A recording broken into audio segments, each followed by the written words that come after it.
Assalamualaikum and good evening for lecturer and all my friends.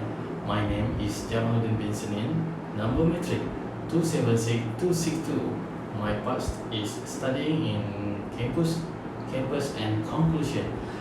Studying in campus, there's no doubt that higher education is a powerful road to success. But what happens when the road is filled with pothole, impossible distance, broken down bicycle, lack of public transportation, and other roadblocks?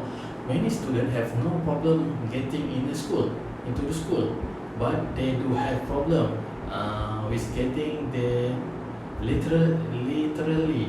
That's why it's so important to make sure each student has some reliable way of getting to where they need to be.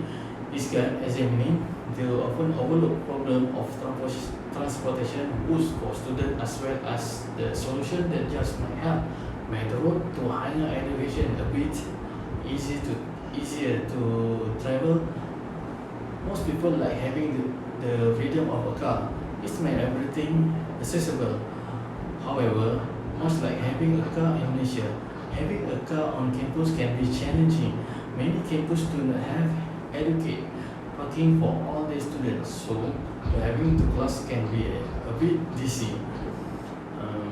Most students living on campus don't need the car anyway, and here is a list of alternatives to getting around without your own. Firstly, bird ride with a friend. This is a good. This is useful if you want to go out to the movie or grocery shopping. Someone you know likely has a car on campus. I would recommend asking to them to take you somewhere rather than borrow the car. But that depends on how well you know them. Always make sure to offer something in return, such as gas or food. Having a car on campus is commodity, and you want to be sure to show your appreciation. Check with campus of transit or public transit. Some campuses are large enough that they have their own bus route. Figure out where those stop and what time the bus will be there. Keep in mind you want to get to the shop early. It's no fun to catch after a bus.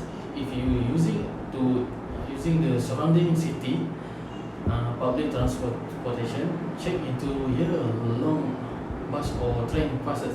They are often to be less expensive than having to pay for parking and gas.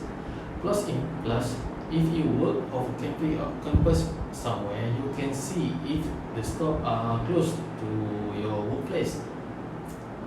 Thirdly, bring your bike. Biking is a good alternative. Almost anywhere you go is a green option if the end is much faster than walking. Take care to research any bike law in your school, city or state has, whether helmet or light are required if you have to bike on the street of the sidewalk. The other thing I cannot stress enough is this: if you want to continue biking, make sure you lock everything down with a study lock. Chain your wheel to the frame.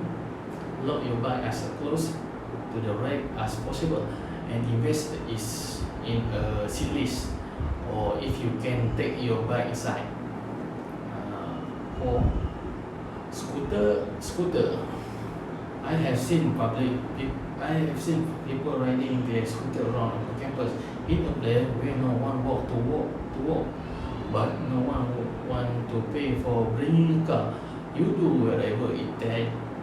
That include breaking out the scooter you had 6 years ago. Scooters can become compact and easy to carry into the class.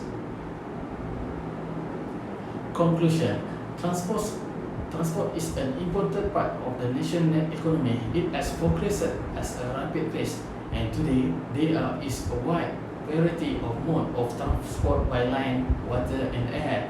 Public transport still remains the primary mode of transport most of the population. Despite improvement, several aspects of transport stay reading its problem due to update infrastructure and growing population and demand for transportation infrastructure and service has been rising by around 10% a year.